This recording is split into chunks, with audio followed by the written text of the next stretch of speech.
Welcome to the beginning of a new liturgical year, with the first Sunday in the season of Advent. I'm pleased to be able to share with you over the Sundays of Advent a series of brief meditations based on the Gospels for the day, but also on the themes of the candles that we light for Advent, themes of hope, peace, joy, and love. And it's a wonderful time of waiting and expectation.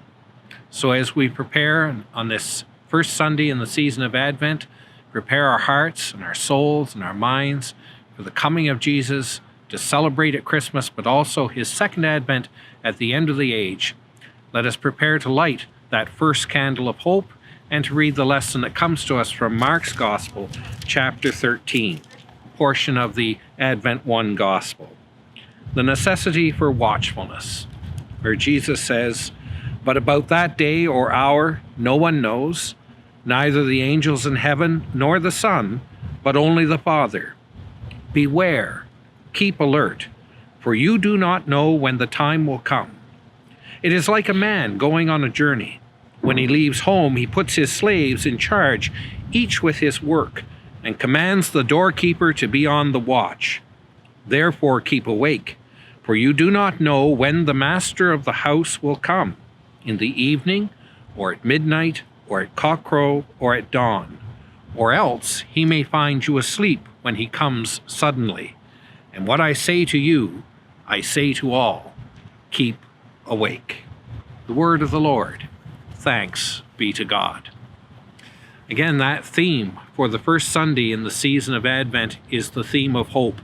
Of the four themes that we speak of in the season of Advent, this one, I believe, is the one that is the most forward-looking.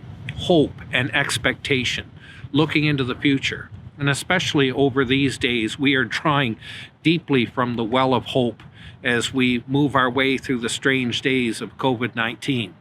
But on this particular day, as we think of hope in the second Advent, in the coming of Christ. And we're called to be people of expectation and preparedness in heart and in soul and in the actions that we undertake. I'm here at Centennial Park in the city of Kingston, and behind me is one of the Martello Towers that ring the city of Kingston, all arrayed around Old Fort Henry. And those were a series of towers that were set up as defenses. They were watchtowers to watch for the enemy that was coming back in the days when our friends to the south were less than friendly during the War of 1812. Fort Henry was built to protect Kingston, the importance of being watchful. But the difference in the kind of watchfulness that we're called to have as followers of Jesus Christ is a watchfulness that is expectant, a watchfulness that is rooted in hope. For the one that is coming, we do not know the day nor the hour, but we know our responsibility through these days to live as disciples of the one who has promised to come again, to be present with us in all that we do, in putting our faith in action. The one who was born into the world out of that amazing love of God for us. For God so loved the world that he sent his Son. And so we proclaim that good news as we prepare to move towards the celebration of Christmas, but especially as we await the second advent of Christ, when he shall come at the end of the age. We are a people who can live in any time and in any circumstance because of that hope that dwells within us. And so as Jesus says in the Gospel of Mark, he says to all of us today, "What I say to you, I say to all, keep awake."